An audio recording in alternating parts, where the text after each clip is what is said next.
আসসালামু আলাইকুম এভরিওয়ান। মায়ের মৃত্যু গল্পের 10 নম্বর পর্ব। তো চলো বেশি কথা না বলে গল্প শুরু করা যাক। হঠাৎ করে আমার সবকিছু যেন কেমন কেমন লাগছে। নিচে যাচ্ছি আর অন্ধকারে রিয়া ম্যামের হাতটা শক্ত করে ধরে আছি, কিন্তু সেই সময়টা আর বেশিক্ষণ স্থায়ী হয় নাই। হঠাৎ করে আমার হাত ফসকে রিয়া ম্যামের হাত বের হয়ে গেল। এখন যে আমি কি করব তা ভাবতেও পারছি না। তাহলে রিয়া ম্যাম কি আমাকে একা রেখে হারিয়ে গেল? কখন যে নিজের উপর নিজে কন্ট্রোল হারিয়ে অজ্ঞান হয়ে গেছি বলতেও পারি না। যখন আমার জ্ঞান ফিরল তখন মনে হলো যেন আমি নিস্তব্ধ নিরিবিলি একটা পরিবেশের মাঝে আছি। সামনে তাকিয়ে দেখি রিয়া ম্যাম আমার থেকে কিছুটা দূরে পড়ে আছে, আর এর কিছুটা সামনে বন্যা আর সুমন এক জায়গায় পড়ে আছে।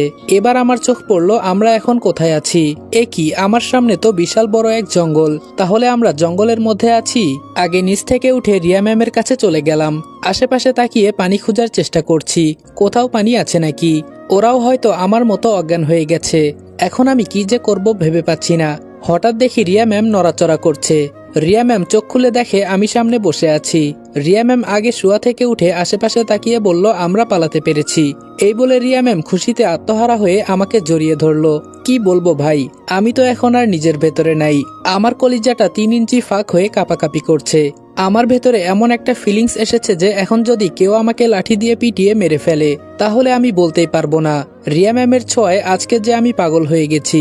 এতদিন পর আমি বুঝতে পারলাম একটা মেয়েকে বুকে জড়িয়ে ধরলে ছেলেদের ফিলিংসটা কেমন হতে পারে। আবার সেটা যদি হয় ভালো লাগার মানুষ। হতে পারে রিয়া ম্যামকে দেখে আমার পছন্দ হয়ে গেছে, কিন্তু এই ভালোবাসা আর ভালো লাগা সেটা শুধু আমার মাঝেই থাকবে। তবে আজকে আমার একটা মনের আশা পূরণ হয়েছে, সেটা হলো রিয়া ম্যামকে একবার জড়িয়ে ধরা।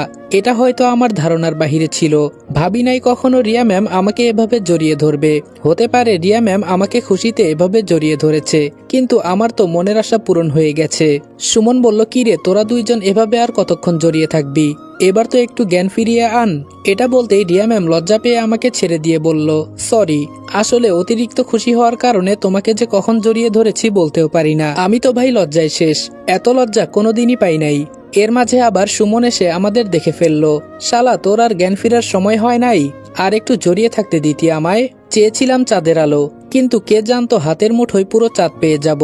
এবার লজ্জা কাটিয়ে মাথা উঁচু করে বললাম, আরে ম্যাম, সরি বলতে হবে না। আমি জানি আপনি অতিরিক্ত খুশি হয়ে আমাকে জড়িয়ে ধরেছেন, এতে আমি কিছু মনে করি নাই। আর সুমন, তোর কখন?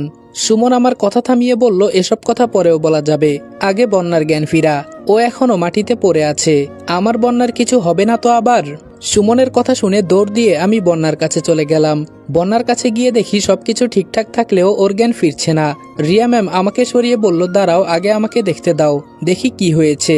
এই বলে রিয়া ম্যাম বন্যার সামনে গিয়ে হাত দিয়ে ইশারা করে কি কি যেন করতে লাগলো। কিছুক্ষণ পরে বন্যার জ্ঞান ফিরে গেল। বন্যা সামনে সুমনকে দেখতে পেয়ে বলল, তুমি কেমন আছো? ঠিক আছো তো? তোমার কিছু হয় নাই তো আবার? সুমন হাসি দিয়ে বলল, না, আমি ঠিক আছি। তোমার জন্য আমার চিন্তা হচ্ছিল। আর খুশির খবর হলো আমরা ওখান থেকে পালাতে পেরেছি। বন্যা আমাকে ধন্যবাদ দিয়ে বলল, ভাইয়া, তুই নিজের আপন ভাই না হলেও আমার আপনের চেয়েও বেশি। আজকে তুই আমাকে আবার নতুন করে বাঁচতে শিখালি, নতুন জায়গা উপহার দিলি। অনেক অনেক ধন্যবাদ তোকে। পেছন থেকে সুমন আমাকে ঘুষি দিয়ে বলল, শালা, তাই বলে তখন আমাদের ধাক্কা দিয়ে নিচে ফেলে দিবি? আমি হাসি দিয়ে বললাম, এখানে আমার কোনো দোষ নাই। আমাকে রিয়া ম্যাম বলেছে এই কথা, এজন্য আমি এমন করেছি। রিয়া ম্যাম আমার দিকে চোখ ঘুরিয়ে বলল, দেখো, একদম মিথ্যা বলবা না। আমি বলেছি নাকি তুমি আমার কানে কানে বলেছ? আমি সবাইকে থামিয়ে বললাম, হয়েছে হয়েছে, আর কোনো কিছু বলতে হবে না। আমরা পালাতে পেরেছি, এটাই অনেক বেশি। এখন চলো আমরা কোথাও গিয়ে বসি। সবাই মিলে ভালো একটা জায়গা দেখে বসে পড়লাম। অনেকক্ষণ পর রিয়া ম্যাম বলল, তোমরা সবাই তো জানো আমি কোনো সাধারণ মানুষ না, আমি একজন পরী। আমি স্বাভাবিকভাবেই উত্তর দিলাম, আমি তো সবকিছুই জানি। অন্য সবকিছু শুনেই আপনাকে আমি পালাতে সাহায্য করেছি। বন্যা বলল, আমি তো আপনার বিষয়ে অনেক কিছু জানি, তাই আমার আর কিছু বলার নাই। আমি বোকা হয়ে বন্যাকে প্রশ্ন করলাম, তুই জানিস মানে? বন্যা স্বাভাবিকভাবে রিয়া ম্যামের দিকে তাকিয়ে বলল, ভাইয়া, তুই হয়তো জানিস না, আমি রিয়া ম্যামকে প্রতিদিন খাবার দিতাম। রিয়া ম্যামের প্রতিটা কষ্টের কথা আমি জানি, কিন্তু কি করব বল, ওইখানে তো আমি নিজেই বন্দী ছিলাম। আমি অনেকবার সুমনকে বলেছি রিয়া ম্যামের জন্য আমার কিছু করতে ইচ্ছে করে, তবে আমরা পারি নাই। শেষে তুমি, ভাইয়া, তোমাকে অনেক অনেক ধন্যবাদ। সবকিছু শুনে আমি বললাম, হয়েছে, আর বলতে হবে না, আমি সবকিছু বুঝে গেছি। তো রিয়া ম্যাম এখন কি করবেন? রিয়া ম্যাম আমার দিকে তাকিয়ে বলল, আমি এখন আমার রাজ্যে ফিরে যাব। সবাই হয়তো ভাবছে আমি আবার ফিরে আসব, সেই অপেক্ষায় আছে সবাই। রিয়া ম্যামের কথা শুনে আমি কোনো উত্তর দিলাম না, শুধু সুমনকে বললাম, সুমন তুই তোর বাবা মার কাছে ফিরে যা, আর বন্যা তুমিও। বন্যা মাথা নিচু করে বলল, আমার আম্মু আমাকে ছোট রেখেই মারা গেছে। বাবা আম্মু মারা যাওয়ার পর নতুন বিয়ে করেছে, অনেক অত্যাচার করে ওরা আমার উপর, কিন্তু মাঝে তো আমি হারিয়ে গেলাম, এখন আমি আর ওখানে ফিরে যেতে চাই না। সুমন বন্যার হাত ধরে বলল, তোমাকে কোথাও ফিরে যেতে হবে না, তুমি আমার বউ হয়ে আমাদের বাসায় যাবে। রিয়া ম্যাম বলল, তোমাদের ভালোবাসা 1000 বছর বেঁচে থাকুক। একটু থেমে সুমন আমাকে বলল, তুই কি এখন তোর দেশের বাড়িতে ফিরে যাবি? আমি হাসি দিয়ে বললাম, আমার আবার দেশের বাড়ি? যার এই পৃথিবীতে কেউ নেই তার আবার দেশের বাড়ি। সুমন বলল, তাহলে তুই আমার সাথে আমাদের বাসায় চল। সুমনের কথা শুনে আমি বললাম, না রে, আমি কোথাও যাব না, আমি রিয়া ম্যামের সাথে চলে যাব, সারা জীবন রিয়া ম্যামের চাকর হিসেবে কাজ করব। রিয়া ম্যাম আমাকে সাথে নিবেন না? আমার কথা শুনে সুমন সহ রিয়া ম্যাম বোকা হয়ে গেল। বন্যা তো শুধু আমার দিকে তাকিয়ে আছে, হয়তো ভাবতেও পারে নাই যে আমি এমন কিছু বলবো। কিন্তু মুহূর্তের মাঝে রিয়া ম্যাম হাসি দিয়ে বলল, থাক আর মজা করতে হবে না রনি, তোমাকে আমি কি বলে যে ধন্যবাদ দিব বলার বাহিরে, তুমি না থাকলে আজকে হয়তো। এবার আমি মন খারাপ করে বললাম, কি ধন্যবাদ দিবেন ম্যাম, আমি তো ধন্যবাদ পাওয়ার যোগ্য না, আর আপনি আমাকে তাড়িয়ে দিচ্ছেন, আমি কোথায় যাব বলেন? এই পৃথিবীতে যেই একজন ছিল তাকে ওরা মেরে ফেলেছে। সুমন আর বন্যা তো আমার কিছু সময়ের বন্ধু, তবে ওদের মন মানসিকতা অনেক ভালো, বেচারা নতুন বিয়ে করে এনজয় করবে, আমি গিয়ে কেন অযথা বিরক্ত করব? আর আপনি যদি আমাকে না নিতে চান তাহলে সমস্যা নেই, আমি কিছু মনে করব না। তবে আপনাকে আমি আগেই বলেছিলাম, হয়তো মনে আছে কিনা তা জানি না, আপনাকে আমি অনেক বিশ্বাস করি ম্যাম, আপনি আমার সামনে থাকলে আমার অনেক ভালো লাগে, তবে আপনি আমার আগে যেমন ম্যাডাম ছিলেন এখন ঠিক তেমনই থাকবেন। রিয়া ম্যাম এতক্ষণ আমার মুখের দিকে তাকিয়েছিল, এবার রিয়া ম্যাম ভেজা ভেজা চোখে আমার দিকে তাকিয়ে বলল, সত্যি কি তুমি আমার সাথে যেতে চাও? আমি বললাম, জি ম্যাম যেতে চাই, নিবেন না আপনি? আপনাকে শুধু 3 বেলা কফি বানিয়ে দিব, প্লিজ ম্যাম না করবেন না। রিয়া ম্যাম এবার হাসি দিয়ে বলল, আচ্ছা যাও নিয়ে যাব। রিয়া ম্যাম এটা বলতেই সুমন আমার হাত ধরে দূরে নিয়ে গিয়ে বলল, এই তোর কি মাথা খারাপ হয়ে গেছে? তুই পরীর রাজ্যে যেতে চাস মানে? আমি এবার মাথা নিচু করে বললাম, আমার আম্মুর মতো কোনো মানুষ ছিল না, আমি যখন যা বলতাম তাই আমাকে এনে দিত, কিন্তু দেখ আমার আম্মু চলে যাওয়ার পর এই একটা মানুষকে আমি বিশ্বাস করি। যখন আমি মরার গেটের ভেতরে ঢুকলাম তখন কিন্তু তোরা আমার পেছনে ছিলি, এই একটা মানুষ যে আমার কাছে এসে আমার হাত ধরে ভরসা দিয়ে বলেছে আমি তোমাকে বিশ্বাস করি, চলো। আবার সমুদ্রের সামনে আমার হাত ধরে বলেছিল, তুমি মরলে আমি পারবো না কেন? যে মানুষটা আমাকে এত বিশ্বাস করে আমি তাকে কিভাবে ছেড়ে দেই? এতদিনে কাউকে মনের মতো পেলাম। আমি জানি রিয়া ম্যামের সাথে প্রেম বলিস আর যাই বলিস তা করতে পারবো না, কিন্তু আমি চাকর হয়ে তো তার পাশে থাকতে পারবো। আমার অনেক ভালো লাগে রিয়া ম্যামকে, তবে এই ভালোবাসা আর ভালো লাগা এই মনেই থেকে যাবে। সুমন বেচারা এতক্ষণ আমার মুখের দিকে তাকিয়ে আমার কথা শুনছিল। এবার সুমন বলল, আমি আগেই আন্দাজ করেছিলাম এমন একটা কিছু হবে, তবে তুই যে এত গভীর প্রেমে পড়ে যাবি সেটা আমি ভাবতেও পারি নাই। তবে আমি তোকে কিছু বলতে পারবো না, আমাকে শুধু একটা কথা দে, আর কোনো কিছুই লাগবে না। আমি বললাম, বল কি বলবি, আমি রাখার চেষ্টা করব। সুমন আস্তে করে চিকন কণ্ঠে বলল, আমি কোনো একদিন রিয়া ম্যামকে তোর বউ হিসাবে তোর পাশে দেখতে চাই, আমাকে তুই এই কথা দে, বল পারবি? আমি বললাম, দেখ সুমন। সুমন বলল, কোনো কিছু আমি শুনতে চাই না, তুই পরিরাজ্যে যাবি যা, তবে রিয়া ম্যামকে আমাদের ভাবি করে নিয়ে আসবি, তাহলে বলবো তুই আমার সত্যিকারের বন্ধু, তুই আমার কথা রেখেছিস। আমি বললাম, সুমন আমি যতটুকু পারি চেষ্টা করব। সুমন বলল, চেষ্টা না, ভালোবাসার জন্য দরকার হলে যুদ্ধ করবি, আমি তো আছি, তোর সাথে রিয়া ম্যামকে খুব মানাবে, আমি জানি তুই অবশ্যই পারবি, আমার বন্ধু পারে না এমন কোনো বিষয় নাই। সুমনের গলায় হাত দিয়ে বললাম, আসলে তুই আমার সত্যিকারের বন্ধু, অনেক মিস করব তোকে, এখন চল, ওরা হয়তো আমাদের জন্য অপেক্ষা করছে। ওদের কাছে গিয়ে দেখি বন্যা আর রিয়া ম্যাম মিলে আড্ডা দিচ্ছে, আমরাও গিয়ে বসে কিছুক্ষণ কথা বললাম। কথার মাঝে রিয়া ম্যাম বন্যার একটা হাত তুলে সুমনের হাতে দিয়ে বলল, সারা জীবন এই হাতটা আগলে রাখবা, ওকে কিন্তু কোনো কষ্ট দিবা না, আর এখান থেকে গিয়েই বিয়ে করে নিবা, যদি উল্টাপাল্টা কিছু হয় তাহলে আমি চলে আসব, আর আমি তোমাদের এখনই বাসায় পাঠিয়ে দিচ্ছি। সুমন আর বন্যা আমার দিকে কাঁদো কাঁদো নজরে তাকিয়ে আছে। সুমন শুধু বলল, তোকে ছেড়ে যেতে মন চাইছে না রে বন্ধু। বন্যা বলল, এই বোনটাকে দেখতে মাঝে মাঝে আসবি তো, আমি তো তোর ছোট বোন, তোর ছোট বোন কিন্তু তোর আশায় বসে থাকবে, আমাদের ভালোবাসা নিস। আর রিয়া ম্যাম আমার ভাইকে আপনার হাতে তুলে দিলাম, আমার ভাইটাকে কিন্তু দেখে রাখবেন। রিয়া ম্যাম হাসি দিয়ে বলল, ওগুলা নিয়ে তোমরা কোনো চিন্তা করো না, আলবিদা।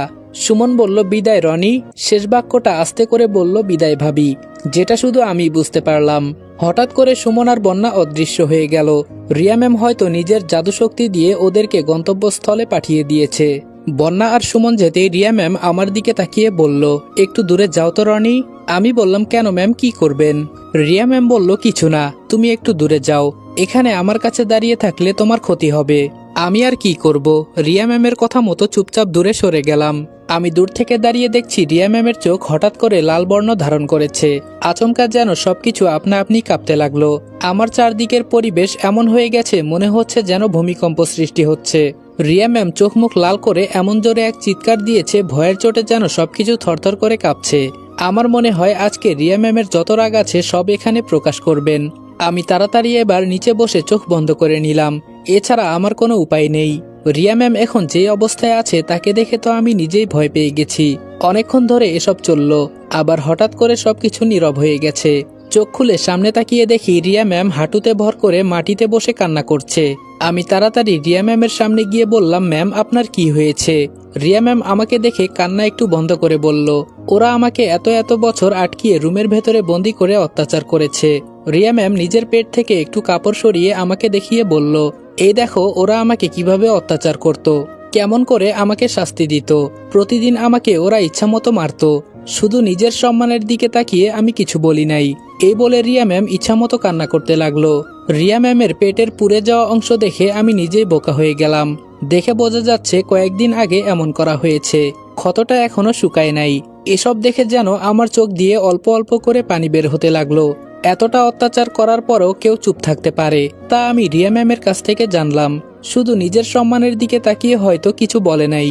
রিয়া ম্যাম চোখের পানি মুছে দাঁড়িয়ে বলল, জানো রনি, আমার বাবা মা আজ পর্যন্ত আমার গায়ে একটা ফুলের টোকাও দেয় নাই, আর ওরা ছাড়বো না আমি ওদের। মুক্তা আমার বাবা মাকেও মেরে ফেলেছে। এবার আমি অবাক হয়ে বললাম, আপনি জানেন কি করে যে মুক্তা আপনার বাবা মাকে মেরে ফেলেছে? রিয়া ম্যাম আমার দিকে তাকিয়ে বলল, আমার মতো আমার মা বাবাকেও ওরা ফাঁদে ফেলে এসব করেছে।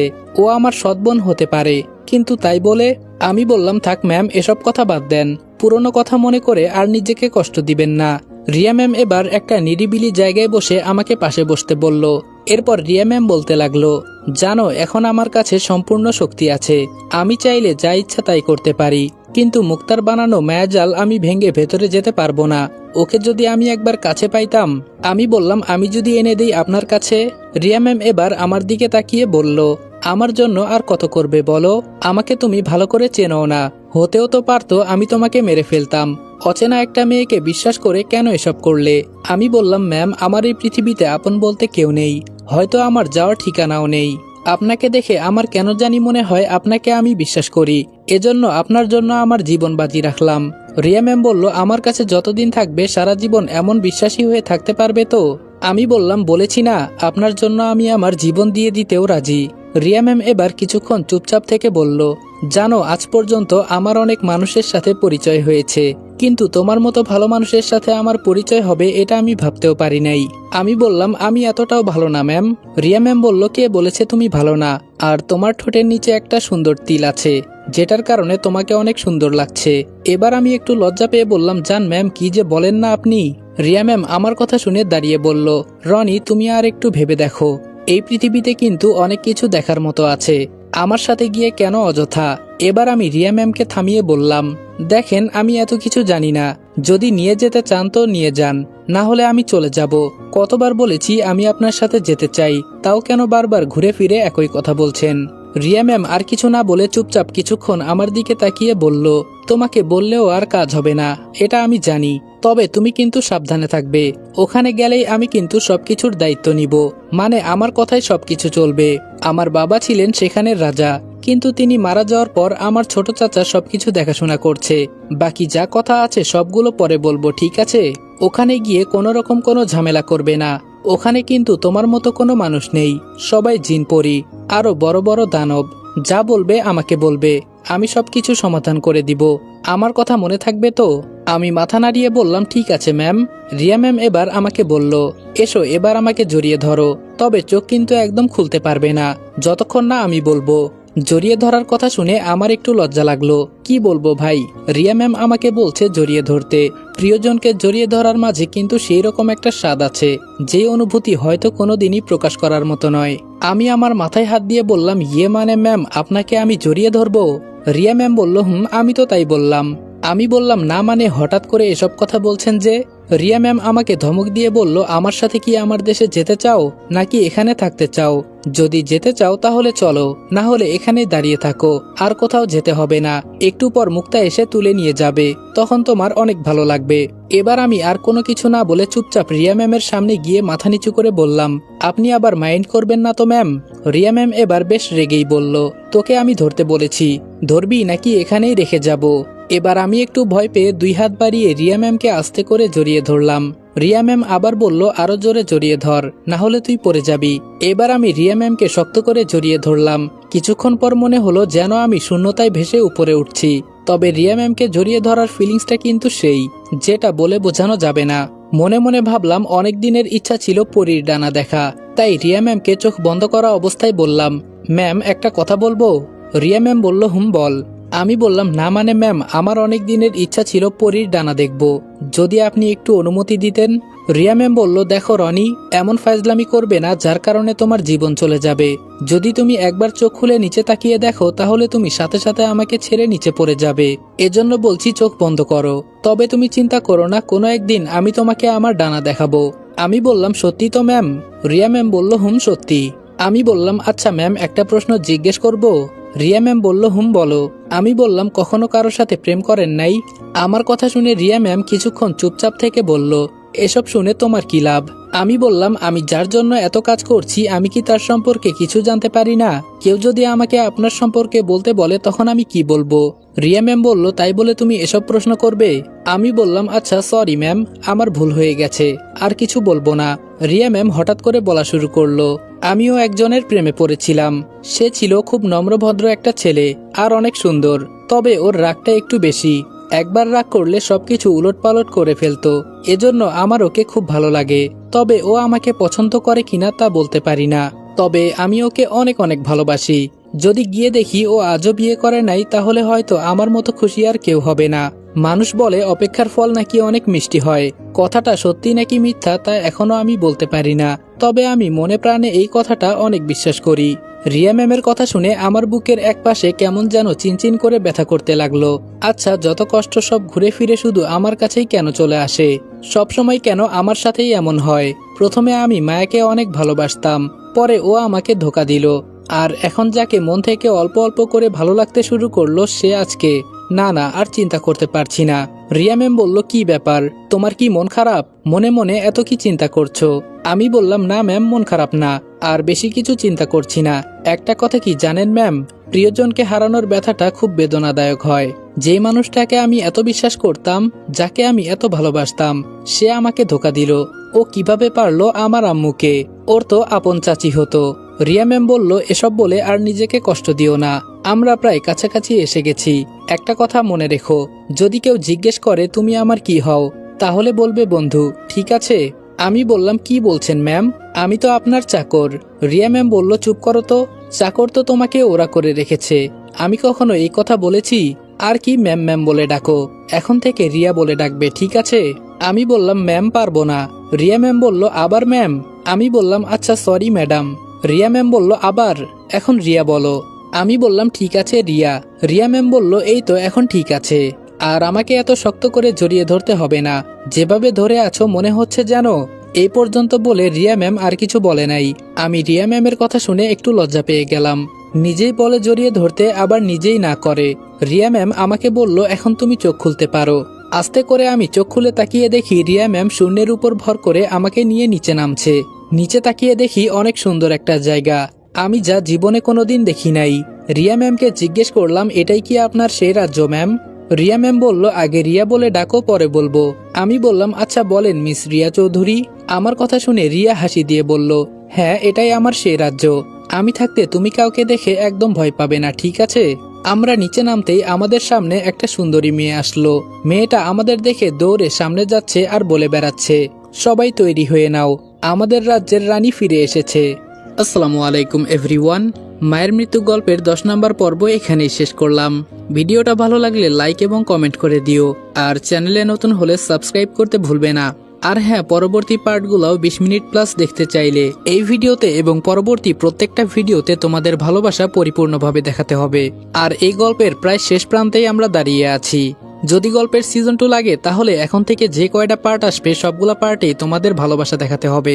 যদি তোমাদের সর্বোচ্চ ভালোবাসা দেখতে পাই তাহলে ইনশাআল্লাহ আমরা সিজন 2 নিয়ে আসব। তো দেখা হচ্ছে নেক্সট ভিডিওতে। ততক্ষণ ভালো থাকবা, সুস্থ থাকবা। আল্লাহ হাফেজ।